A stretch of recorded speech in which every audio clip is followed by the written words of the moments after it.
صحابہ میں ایک نام ایسا ہے جن کو کبھی زندگی میں کوئی شکست نہیں ہوئی، اور وہ نام ہے حضرت خالد بن ولید کا۔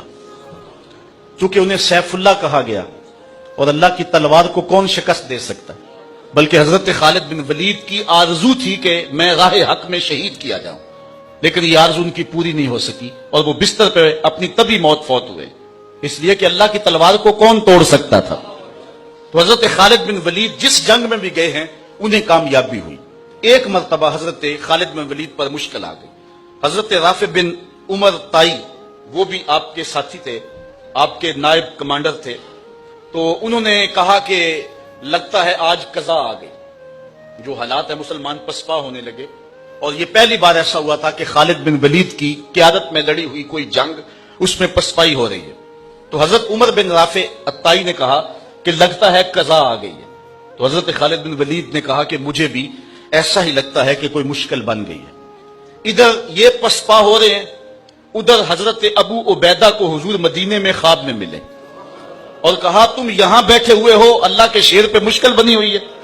بس رات کے موقع پہ حضرت ابو عبیدہ نے اعلان کروا دیا، کہا جلدی تیار ہوئے مجاہد، حضرت خالد بن ولید کی مدد کو پہنچنا ہے۔ ایک دم قافلہ تیار ہو گیا، وہ تو ہر وقت تیار رہتے تھے مجاہد، نبی کے راستے کے، حق کی راہوں کے مسافر۔ یہ لشکر تیار ہو کے حضرت ابو عبیدہ کی قیادت کے اندر جب نکلا تو راستے کے اندر انہوں نے ایک منظر دیکھا کہ لشکر سے تھوڑا سا ہٹ کر کے ایک نقاب پوش سوار بھی ساتھ ساتھ چلتا جا رہا ہے۔ تو حضرت ابو عبیدہ نے اپنے جاسوس سے کہا کہ جاؤ اس کو دیکھو یہ کون ہے، اور کچھ لوگ لے جاؤ اور اس کو پکڑ کے لے آؤ۔ جب لوگ ان کے قریب گئے تو انہوں نے کہا کہ میرے قریب نہ آنا، میں حضرت خالد بن ولید کی بیوی ام تمیم ہوں۔ تو کہا کہ تم رات کے موقع پہ لشکر کے ساتھ اس مشکل حالت میں کیوں جا رہی ہو؟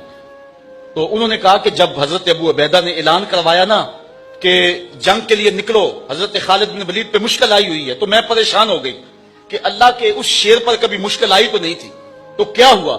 تو میں نے جب غور کیا تو ان کی ٹوپی گھر رہ گئی ہے جس میں حضور کے بوئے مبارک سیے ہوئے ہیں، اور جب بھی وہ جنگ پہ جاتے ہیں تو وہ ٹوپی نہیں بھولتے۔ تو آج وہ میں نے غور کیا کہ ان پہ مشکل کیوں آئی ہے، تو میں نے غور کیا تو ٹوپی گھر پڑی ہوئی ہے، میں ان کو ان کی امانت دینے جا رہی ہوں۔ یہ لشکر جب پہنچا ادھر حضرت خالد بن ولید نے جبریلہ بن اہم کے مقابلے کے اندر محاذ کو سنبھالا ہوا تھا کہ اچانک 2-3 سوار آگے بڑھے اور جدھر وہ جاتے ہیں دشمن کو دھکیلتے چلے جاتے ہیں۔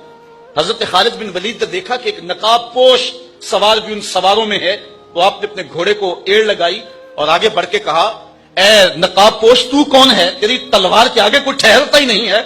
تو اس نے تھوڑا سا پردہ سرکایا، کہا مجھے پہچانتے نہیں، آنا زوجتو کا ام تمیم، میں تمہاری بیوی ام تمیم ہوں، اور تم حضور کے بالوں والی ٹوپی بھول آئے تھے تو میں دینے آئی ہوں۔ اور پھر آگے بڑھ کے ان کو ٹوپی دی۔ حضرت خالد بن ولید نے ٹوپی سر پہ رکھی، اللہ نے اسی دن پتہ عطا فرمایا۔